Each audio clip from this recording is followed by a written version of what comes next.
আজকে আমি বিরাট কোহলি থেকে শুরু করে আইপিএল এর অনেক সমস্ত প্লেয়ারদের কাছে ইনস্টাগ্রামে মেসেজ করব আর দেখবো তারা আমাকে ফ্রিতে আইপিএল টিকিট দেয় কিনা।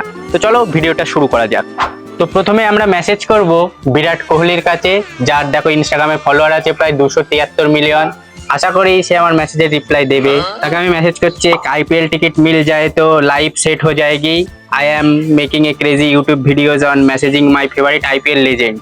তো এখানে আমি মেসেজ করছি, আশা করি সে আমাকে একটা আইপিএল টিকিট দেবে। তো প্রথম মেসেজ আমি সেন্ড করে দিলাম। তো এবার আমি মেসেজ করতে যাচ্ছি আইপিএল এর আরো একটা ডেঞ্জারাস প্লেয়ার হার্দিক পান্ডিয়া, যার অ্যাটিটিউড কেমন তোমরা সকলেই জানো। তো এমআই এর ক্যাপ্টেন, তাকে আমি এবার মেসেজ করব, আশা করি সে আমাকে একটা আইপিএল টিকিট দিয়ে দেবে।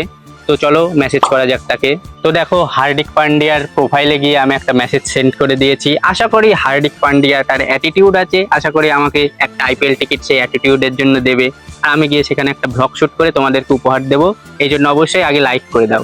এবার আমরা মেসেজ করব আমাদের সকলের প্রিয় থালা অর্থাৎ এমএস ধোনির কাছে। তো ক্যাপ্টেন কুলের কাছে আমি প্রথমেই মেসেজটা পাঠিয়ে দিই। তো ক্যাপ্টেন কুলের কাছেও মেসেজটা পাঠিয়ে দিলাম, আশা করি সে আমাকে একটা ফ্রিতে আইপিএল টিকিট দেবে।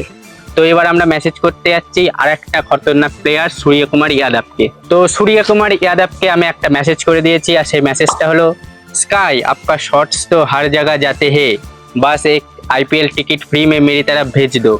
তো আশা করি এই ধরনের কমেন্ট দেখে বা মেসেজ দেখে সে আমাকে রিপ্লাই দেবে, আর আশা করি একটা আইপিএল টিকিট আমার বাড়ি পাঠিয়ে দেবে। তো এবার আমি মেসেজ করছি আমাদের হিটম্যান অর্থাৎ রোহিত শর্মার কাছে। তাকে আমি বলছি, হিটম্যান ভাই এক ফ্রি আইপিএল টিকিট মিল सकता है क्या। তো আশা করি একটা আইপিএল টিকিট পাবো এবং মুম্বাইতে গিয়ে একটা খেলা দেখে আসবো। এবার আমি মেসেজ করব আইপিএল এর সব থেকে ইয়াংগেস্ট প্লেয়ার রাজস্থান রয়্যালসের বৈভব সূর্যবংশীকে। তো সে যেহেতু দেখো আমার থেকেও ছোট, তার নাকি 14 নাকি 15 বছর বয়স, আর আমার দেখো 20 বছর বয়স হয়ে গেছে, আমি কিছুই করতে পারলাম না। তো তাকে আমি একটা মেসেজ করে দিচ্ছি। তো মেসেজটা দেখো আমি সেন্ড করে দিলাম, এবার দেখা যাক। ঠিক এইভাবে আরো কয়েকজন ক্রিকেটারের কাছে আমি বসে বসে মেসেজ পাঠিয়ে দিলাম। এবার আমরা কয়েকটা বিদেশি প্লেয়ার যারা ফর্মে আছে আইপিএল এ, তাদের কাছে এবার আমরা মেসেজ করব। তো এবার আমি মেসেজ করব কেকেআর এর একটা খতরনাক ফিনিশার অর্থাৎ আন্দ্রে রাসেলের কাছে। তো আশা করি আন্দ্রে রাসেল আমার মেসেজটা পড়ে আমার কাছে একটা আইপিএল টিকিট পাঠিয়ে দেবে। যেহেতু কেকেআর, আর আমি তাকে লিখবো যে আমি একজন কেকেআর এর ফ্যান, কেকেআর ফ্যান লিখে দিই।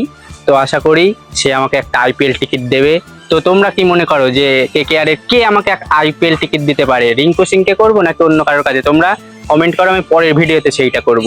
এবার আমি মেসেজ করব আর একটা বিদেশি প্লেয়ার অর্থাৎ প্যাট কামিন্সকে, যে এসআরএইচ এর ক্যাপ্টেন। তো তাকে আমি মেসেজ করছি। তো তাকে আমি মেসেজ করব, হাই প্যাট কামিন্স, এই বিষয়ে কিছু একটা মেসেজ করলাম, তোমরা এখানে স্ক্রিন রেকর্ডে দেখতেই পাচ্ছ, পাশে এই পাশে অথবা এই পাশে। আশা করি সে আমাকে একটা আইপিএল টিকিট দেবে, আর সে কিন্তু অস্ট্রেলিয়ার ক্যাপ্টেন, আবার এদিকে এসআরএইচ এরও ক্যাপ্টেন। এবার আমি মেসেজ করব আরেকটি বিদেশি প্লেয়ার যার ব্যাটিং দেখে পুরো বোলিং লাইন একদম কেঁপে যায়। তো তার নাম হলো জশ বাটলার। তো জশ বাটলারের কাছেও আমি একটা মেসেজ করে রাখলাম, আশা করি সে আমাকে একটা আইপিএল এর টিকিট দেবে, আর আমি খুব মজা করে সেই টিকিটের মজা নেব সেখানে গিয়ে। তো আমি এতজন আইপিএল প্লেয়ারের কাছে এতগুলো মেসেজ করলাম, আশা করি তারা 24 ঘন্টার মধ্যে আমাকে একটা রিপ্লাই দেবে, অথবা আমার বাড়িতে একটা আইপিএল এর টিকিট পাঠিয়ে দেবে। তো আমি এই ভিডিওর পার্ট 2 আনবো সেই টিকিট পেলে। তোমরা অবশ্যই এই জন্য চ্যানেলটিকে সাবস্ক্রাইব করে লাইক করে দাও ভিডিওটিকে।